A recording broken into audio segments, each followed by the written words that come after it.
Well,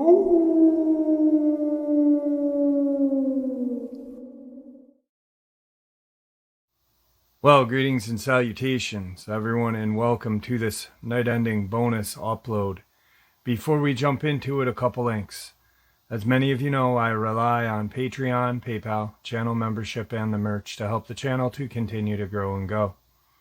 Links to Patreon, PayPal, and channel membership is in the description below. Merch displayed directly under the video. Also, Dogman Frightening Encounters Volume 1 through 3, the audiobook versions. They were written and researched by Tom Lyons, narrated and produced by me, Jeff Nadolny. Those audiobooks are available on Audible, Amazon, and iTunes, links to which are also in the description as well. And finally, last but definitely not least, if you'd really like to help support the channel to continue to grow and go, simply subscribe. It does not cost a cent. Click the like button, takes half a second. If you don't want to miss out on any of the informative uploads I put out daily, click that bell icon, and folks, please leave a comment. Why? Well, because all of these things really do help the channel to continue to grow and go. And yes, folks, they definitely do matter. Now, everyone, I have taken far too much of your time. Let's jump into this night-ending bonus, shall we? Alright, so about 2 years ago, I had received an email from a subscriber who had shared an encounter with me. He had typed it out and left his phone number. At the end of the email said, "Please do not share this until I am ready for you to share it." I've had numerous encounters like that. One would be from Terry. His brother Jody had shared an encounter pretty much right when I started the channel, and I sat on it for a long time, three years, 3.5 years. This gentleman, Ron, wanted to wait specifically because he has been not living in fear or looking over his shoulder, but more or less concerned for his dad. His dad passed away about 4 months ago. His dad was named George. And this experience takes place in Desha County, Arkansas. Ron now lives in California due to work. He is from Arkansas. His dad, George, actually still lived in Arkansas, passed away there. And that's a big concern for him because he lived so far away from his dad. And just in case after he shared it, anything kind of popped up, he wanted to be either around or to wait until his dad had passed away, or not share it at all. So at around midnight, as many of you know, yesterday was my daughter's 16th birthday / Tom Mezik's 8th year of missing. I get a text, and it says, "It's time to share my encounter." That's it. That's it. And I text back, "Sorry, don't know who this is." I have a notebook that I write all subscribers' phone numbers down in it. I don't save them in my phone for a reason, just in case I ever lose my phone. And he texts back probably 2 minutes later, "This is Ron from California. It has to do with the encounter my dad, George, and I had." He said, "I'm ready to talk now if you are." And I said, let's talk. I'm I'm kind of amped up and ready to go. So I call him immediately. Hey, how are you? How have you been? What's going on? And he said, my dad passed away right at the end of summer. And I've been dealing with his home, cleaning it out and such, and flying back and forth to California while working remotely when in Arkansas to clean out his dad's home. And while he's been working and stuff, he listens to the channel and listens to a few other podcasts and stuff. He's a really cool guy. Not obsessed with the paranormal or cryptid, but really doesn't mind hearing new ideas and crazy encounters because of the one that he had. He had heard Jesse's experience and said, after I heard that, I was in California and I wanted to wait until I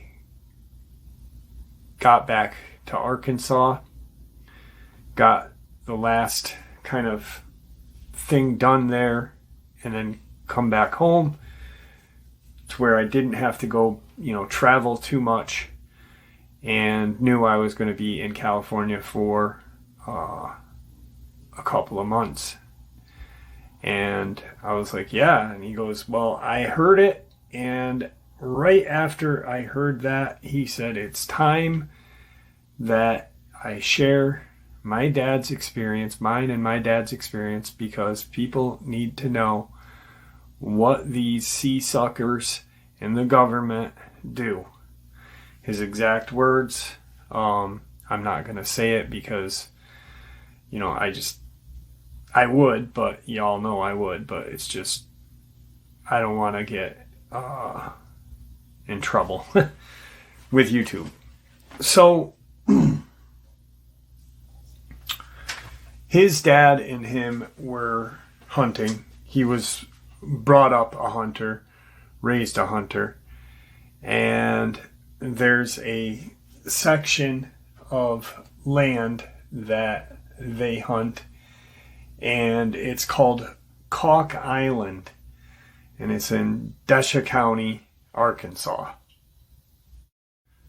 Now, the island is not really an island. It is and it isn't. It's more or less a peninsula, and it's right off of the Mississippi River, and there's Lake Whittington on one side, and then Bar Lake. What happened was, at one point, the Mississippi was a larger river and flooded this land. After it kind of shrunk back, there was these patch of land kind of surrounded by this water. And it's a naturally occurring thing. It happens all over the world. And it's just this kind of land that is jutted out and pretty much surrounded by water. It is and it isn't a peninsula. There's a little kind of patch of land to get to this island. Caulk Island. Now, Caulk Island is kind of known for boar hunting. There are some black bear. Supposedly, he's never seen any, but supposedly there's some alligator. somewhere in the vicinity of Cock Island. It's also a historic battle happened back in the day there. So they go on this kind of boar hunt. Himself, his dad, George, two guys that George had worked with and known since Ron was a child. And they proceed to, do their hunt. They kind of set up like a makeshift camp. There's a couple of roads that are not roads, they're dirt roads, but you can park your vehicle and kind of camp there. Well, they have it's a Mercedes van RV, and one of his dad's friends has a similar one. And what they did was they kind of parked next to each other, or side by side, so the doors were facing each other, and they kind of made this little camp area. Nothing big. They were only going to be there for a day or two. They just went out boar hunting. Ron hunts with a 270. He's hunted with this rifle for years, this caliber. He has taken down some rather big game, some black bear with it, deer obviously, and such. He knows that it's got stopping power. That round has supposedly, some hunters have taken out moose with it. So it's a good round. So they're parked on a road that is called Rim Road. It's pretty much in the middle of Cock Island, and it runs pretty much right across it. Where they're parked, there's a couple of bodies of water on each side of the road, lots of woods, some clear-cut property as well. I don't believe there's any houses on this portion of land. So they get there, and obviously they don't have to cook outside. They've got, little inside propane stoves and stuff. And, George is old, his buddies are old, and they just want to, kind of go out for the hunt and kind of have that comfort, get done hunting and sit back and watch Wheel of Fortune or Jeopardy or whatever, after the hunt, and have a cup of coffee in the, warmth, eat, so they get there and they have their, set up, hang out, shoot the breeze, and kind of plan the day.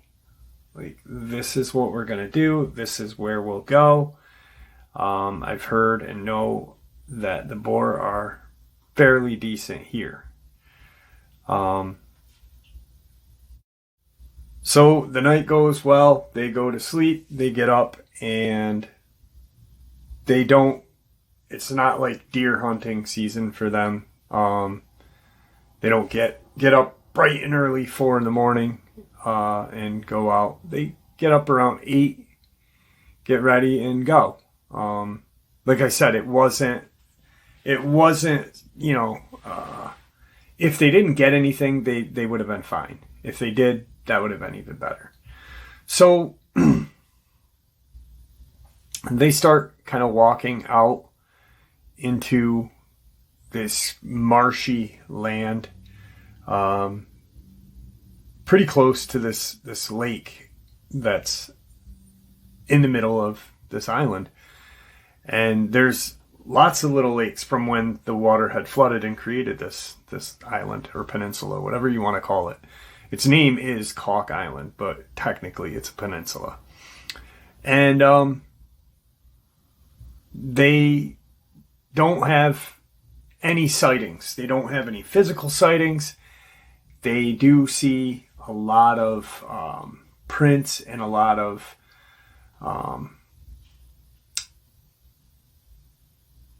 tracks, some, rutting around with the nose and stuff. So they do see evidence of hog being around that area. So they're like, well, it's only a matter of time before we bag one. Now, a couple of hours go by and they hear a shot off in the distance. And the report kind of, if you're a hunter, you know exactly what I'm talking about. About a minute later, over the radio or walkie, it's George's friend, and they got a hog.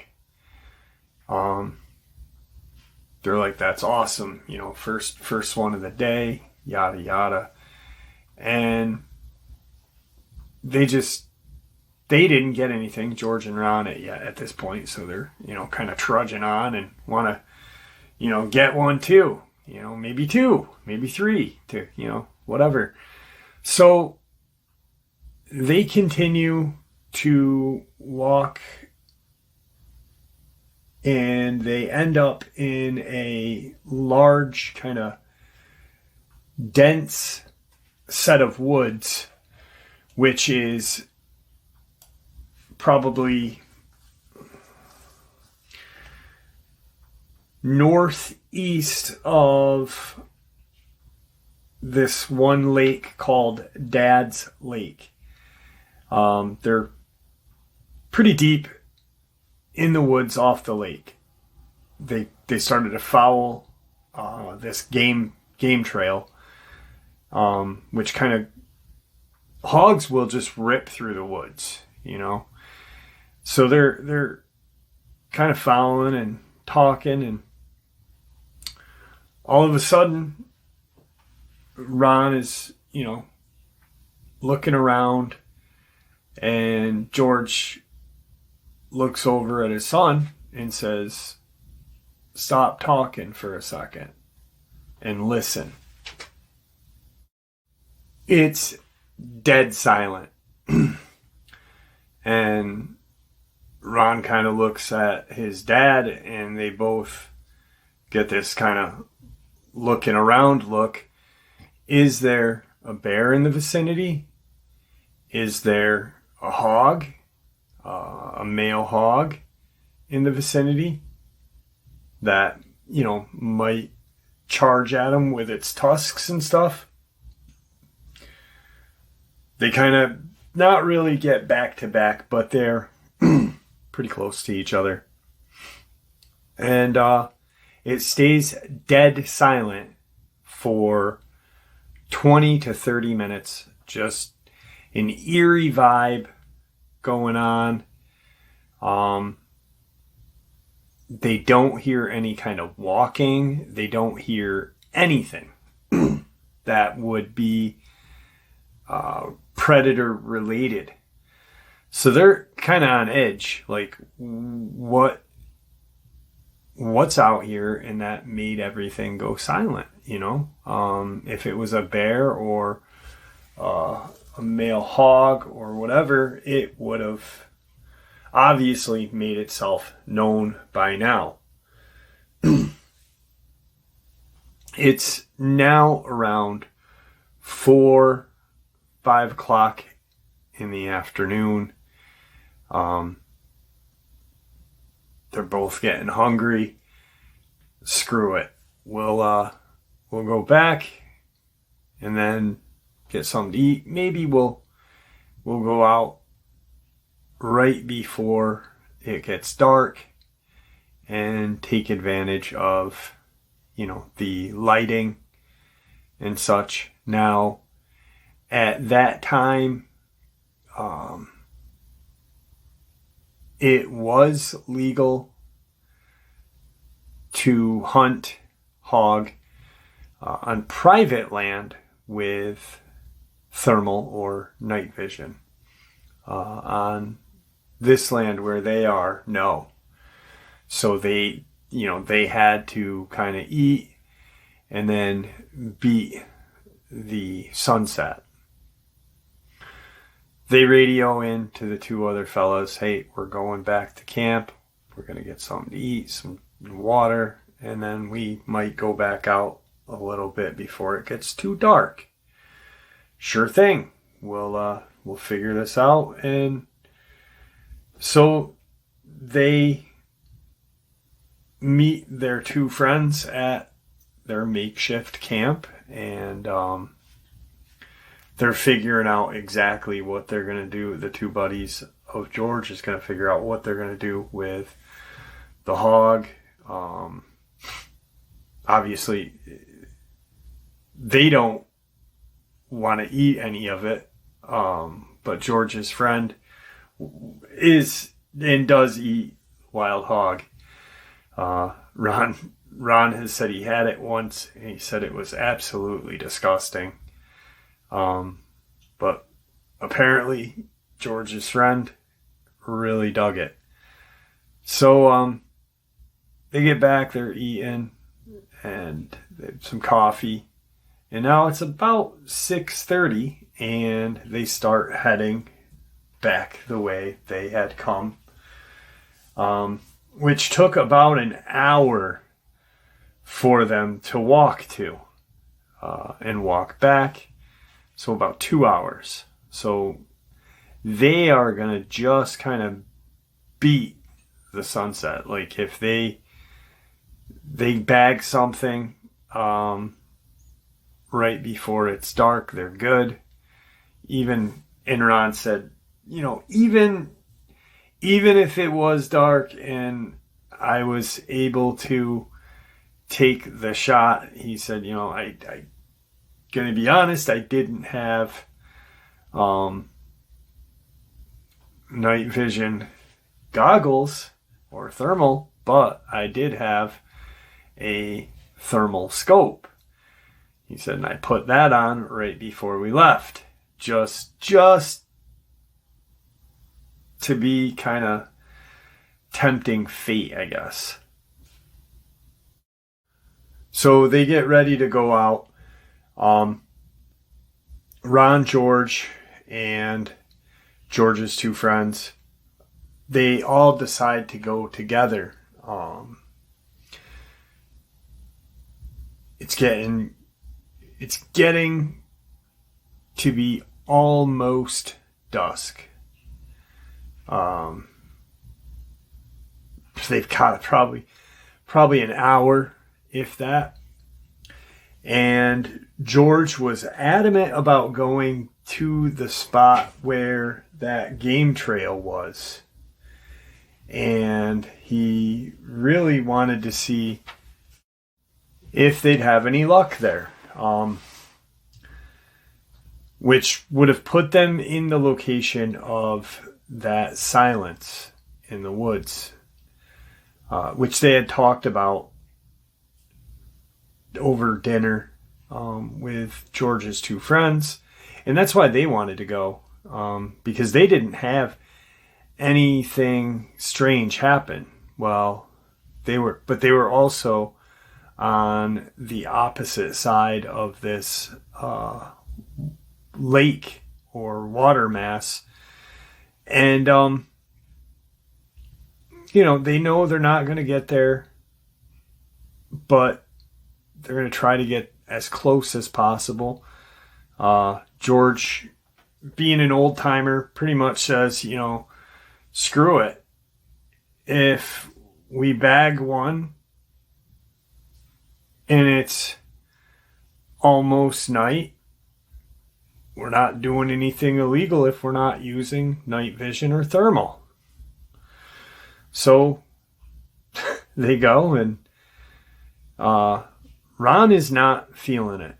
He's just kind of going along for the hike at this point. But George was just a real stubborn, adamant guy. He wanted to. They get probably halfway there. And they're in the deep woods. They're just trugging away.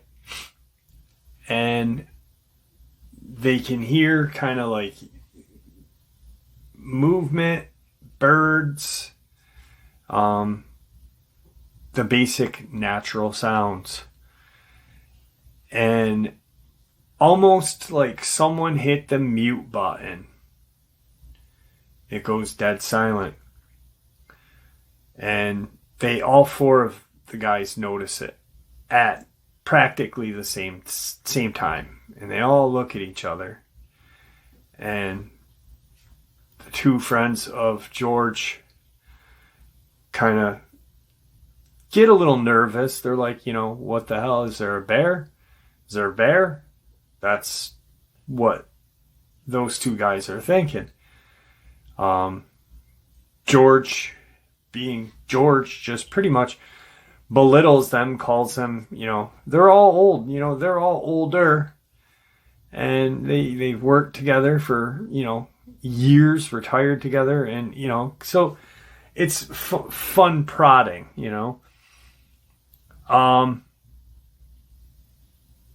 Ron's kind of back a ways from everyone, just looking around. He's nervous. The other two are nervous as well, but Ron is like, something's out here. I don't know if it's a bear. We probably shouldn't be here, in his head. That's what he's thinking. He's like, but I can't tell my old man this because he's just going to be, real vocal with everything. Well, they get standing there and they kind of hear this crunching through the woods. And all four of them kind of get together a little. They kind of stand kind of in a U shape facing the woods. Ron has unshouldered his rifle and now has his rifle not raised up, but it's at the ready to go. And so do George's friends. The only one that doesn't is George. He's just, standing there looking and wondering what the hell. And out of the woods comes a doe. Just kind of stops 60, 70 feet from everyone. Looks at him and kind of just shoots away back into the woods, but not the way it come. Kind of stopped and went straight horizontally from the guys. They all laugh. Haha. We got scared by a deer. George has some, colorful comments to say about his friends and his son.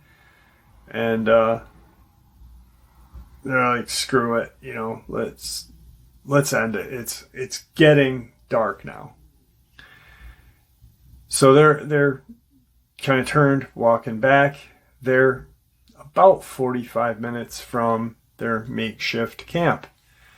And George is like, hold on. I gotta take a pee. So he goes over to a tree and starts to relieve himself. And he yells out, Ronnie, what the hell is above me in this tree? And Ron's like, what do you mean, Dad? Come on back over here. What are you talking about? Something's in the tree? And just as he's walking towards him, he sees George light a flashlight, kind of going up into the tree, looking. he wasn't going in the tree, the light. And he's looking in the tree. Ron can see the light. He sees the light turn on, and he sees it go kind of straight up into the tree. And he's now walking quickly towards his dad. Well, he gets probably 30, 40 feet from his dad. His dad, George, has got his arm up, and he's looking in the tree. Like, I think there's a bear up here. That's probably what was scaring the wildlife, making everything quiet. All of a sudden, he hears his father scream this blood-curdling scream. And, like, seconds. This happens in a matter of seconds. He hears the scream. Or he sees the light. He starts walking over. He hears the scream. And he can see that his father is now elevated by his arm going up into the tree. He's about maybe a foot off the ground. And Ron starts to kind of run at this point, like, what the hell has got my dad? What, you see, imagine the scenario that I just explained to you. You are talking to your father. He's at a vulnerable state taking a pee by a tree. You see his flashlight click on, and you see it then point into the tree. And all of a sudden, you hear this just terrible scream, and you see your father being elevated into the tree.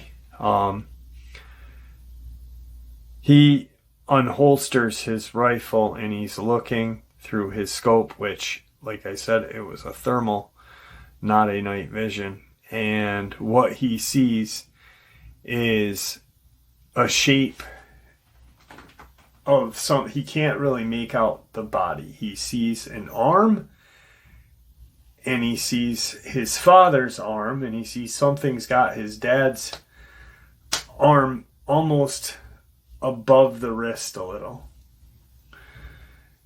And he sees this kind of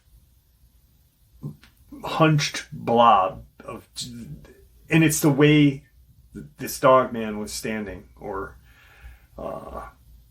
stationary in the tree. But he sees ears. He just sees these gigantic ears in his thermal scope.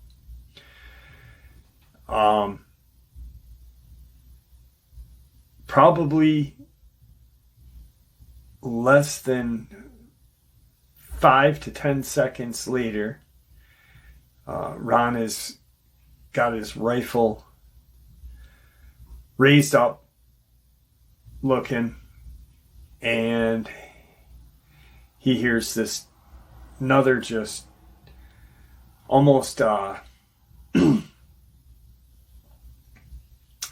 scream, but a pained, like you hit yourself with a hammer in the hand or something. And he sees his father fall to the ground. He's more than 3 feet in the tree, or going up the tree, and his dad lets out this just horrific scream again, and Ron sees him drop. George's two friends they make it to close to where Ron is. They're older, they can't run as fast, obviously. And he sees this wolf head, and it's kind of shimmying up the tree.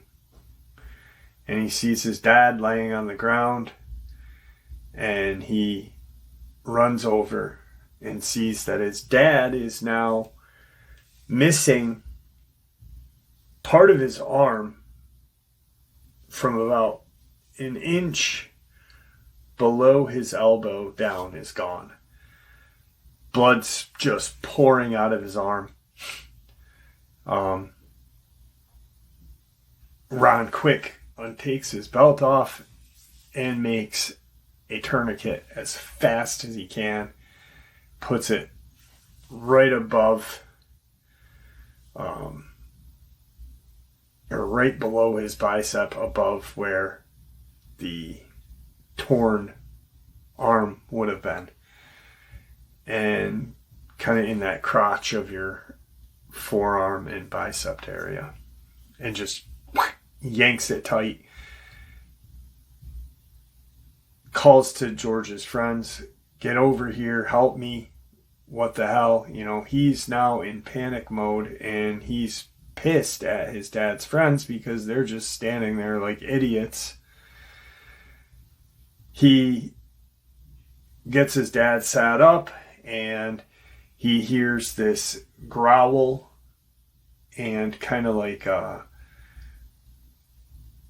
shaking.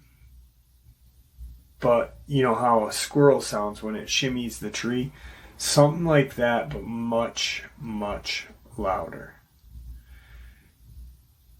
He takes a shot with his 270 into the tree because he looks up and he can see this thing coming down the tree now.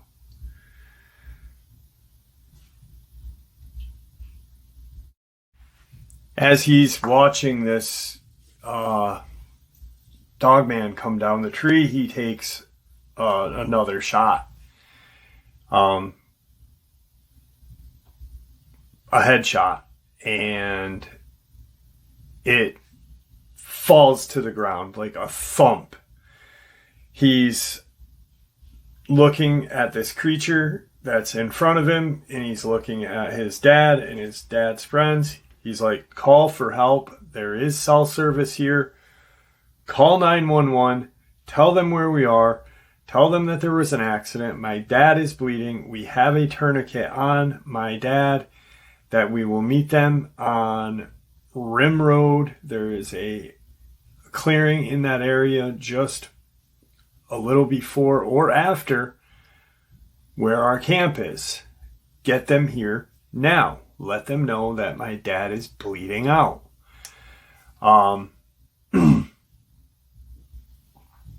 The one friend is sitting or kind of pulling the tourniquet tighter, checking George, making sure he kind of doesn't go into shock. Obviously, he's going to go into shock. But kind of is got this tourniquet clamped tight. The now other friend is standing next to Ron. And they're both looking down at this monster.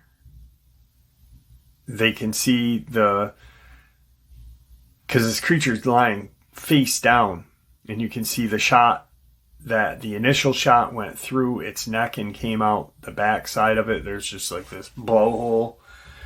And the last shot, the one that dropped it out of the tree, was either above or below its eye. He couldn't tell at that point.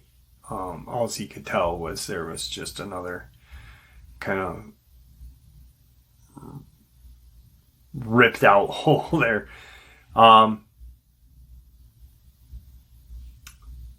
It kind of twitches, and George's friend that's standing next to Ron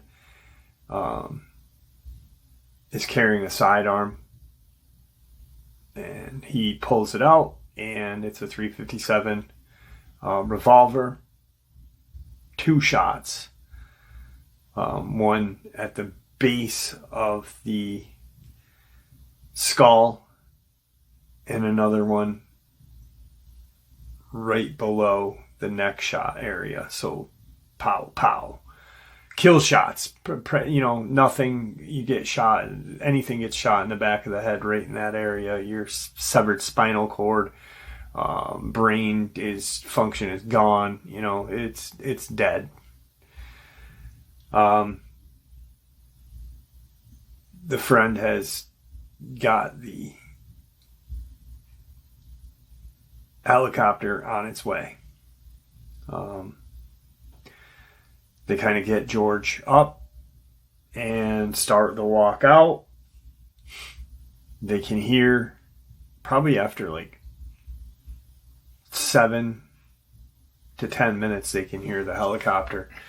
Everyone's talking to George to keep him awake and functioning.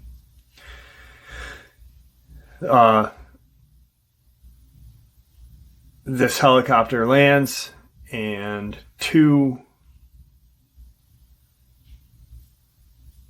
paramedic get out,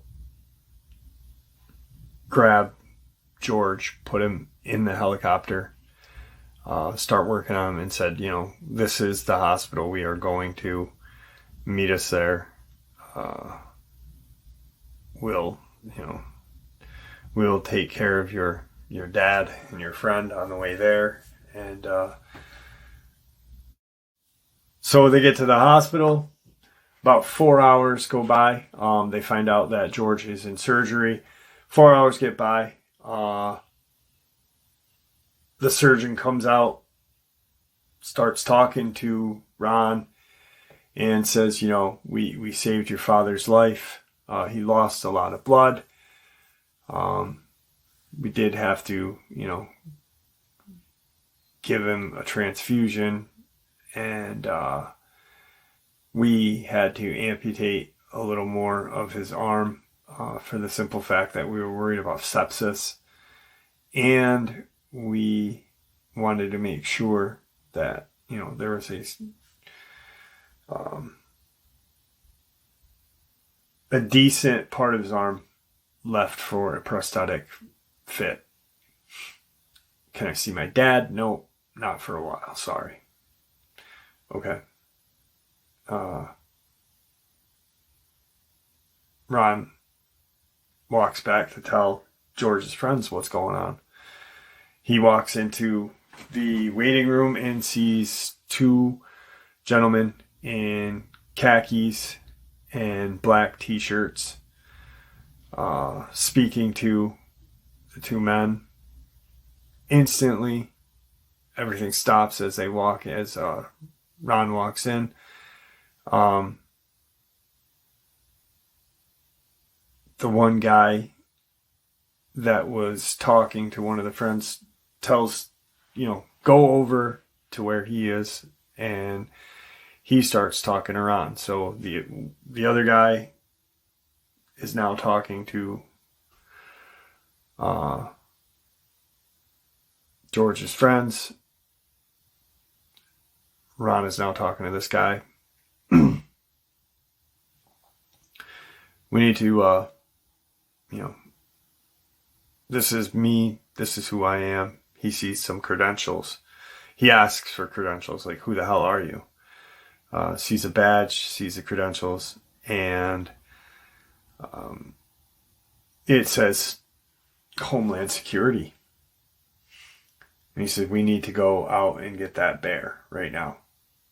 Do you remember exactly where it was? Ron's like, yeah, but I can't leave the hospital. My dad's here. What the hell do you want? We're leaving.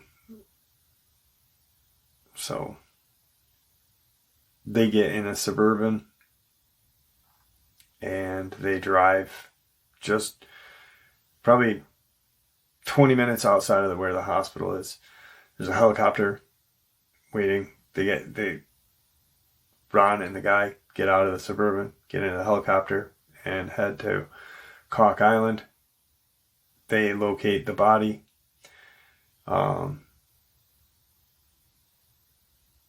Homeland Security guy puts it kind of like a geo-tracker thing on the body, and they drive back to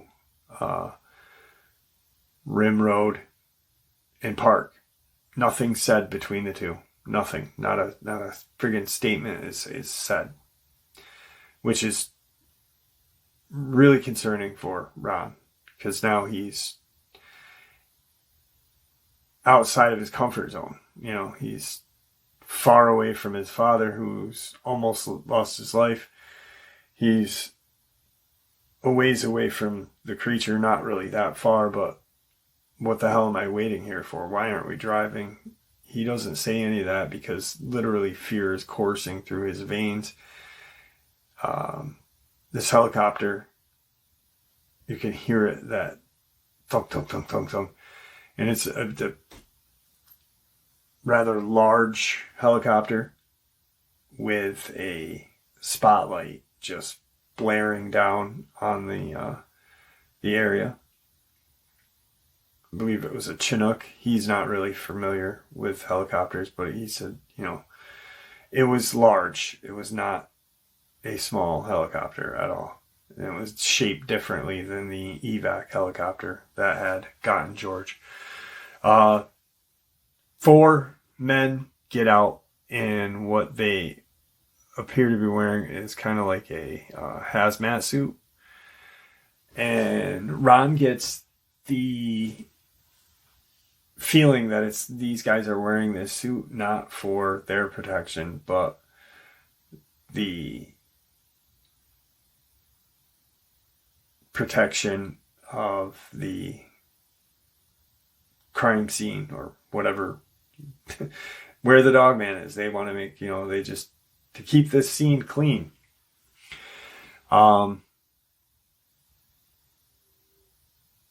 They come back out of the woods probably 25-30 minutes later. So the creature's loaded up onto the helicopter and flown out of there. Ron is then flown back to the area where they had parked the Suburban and brought back to the hospital with this Homeland Security guy. Ron's able to check on his dad. His dad's okay. He sees his dad, tells his dad, hey, everything's going to be okay. You're alive. Thank you. Thank God. Let's not talk about anything until, there's someone that wants to talk to us about what happened. They're put up in a hotel room overnight. Ron, George's 2 friends, all in separate rooms. The next morning, Ron is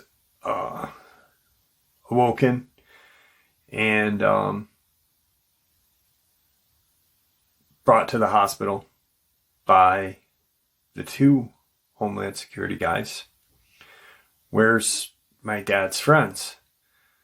They left last night.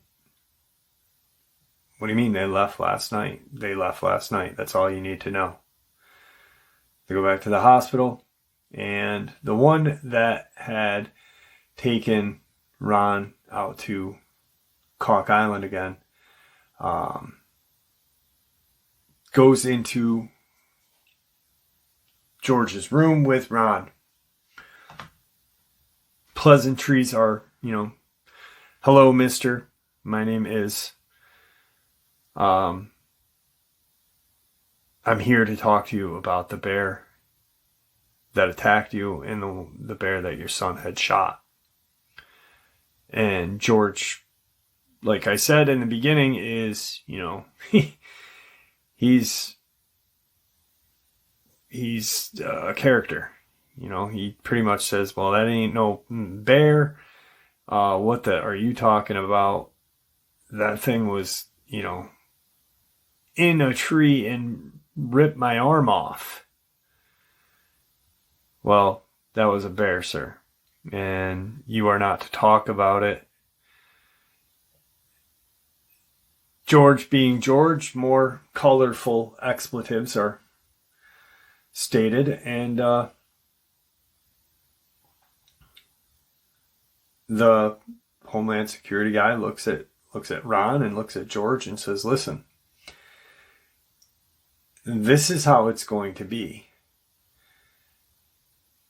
And providing you agree to what we say,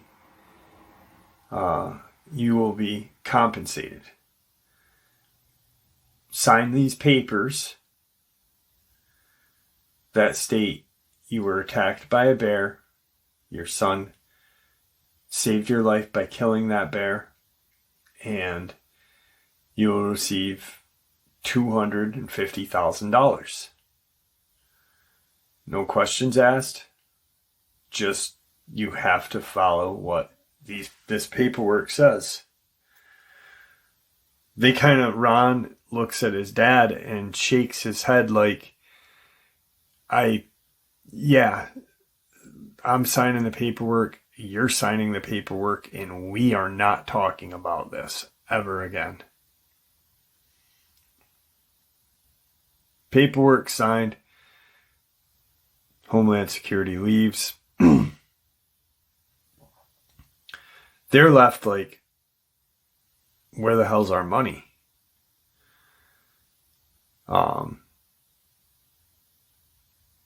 2-3 days go by, and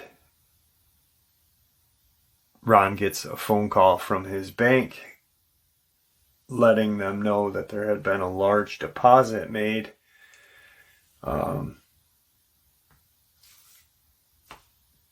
Pretty much $250,000 in your bank account. Okay, thank you. George then goes through everything, gets his prosthetic limb. About 2-3 weeks go by, and Ron's getting his dad, situated and everything. They call George's two friends. One doesn't answer. The other one does. Hey, how are you? What happened to you? Yada, yada. Oh, we just don't really want to talk about it. How's George doing? Yada, yada. Good. About a couple hours later, he shows up at George's house and says, I really feel bad about that night we left you. We were told to sign some paperwork and we would get some hush money. So that's what we did. We were told that you guys signed the same paperwork and, everything's good. Well, everything wasn't good if you think about it, because those two deals were made prior to George even being awake and offered that deal. So, needless to say, this creature attacked Ron's dad. Government came in, cleaned up the mess, and paid them upwards to $300,000 to cover this whole thing up. Because both men received $25,000. George's friend, each, and George/Ron in Ron's account received $250,000 to keep their mouths shut.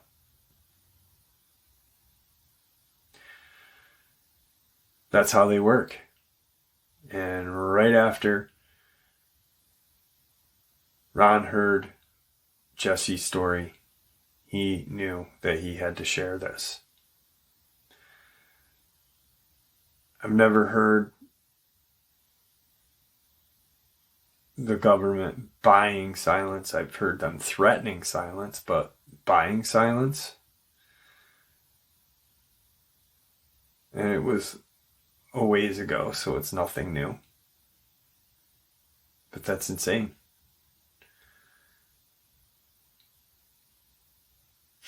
Anyway. George has since passed.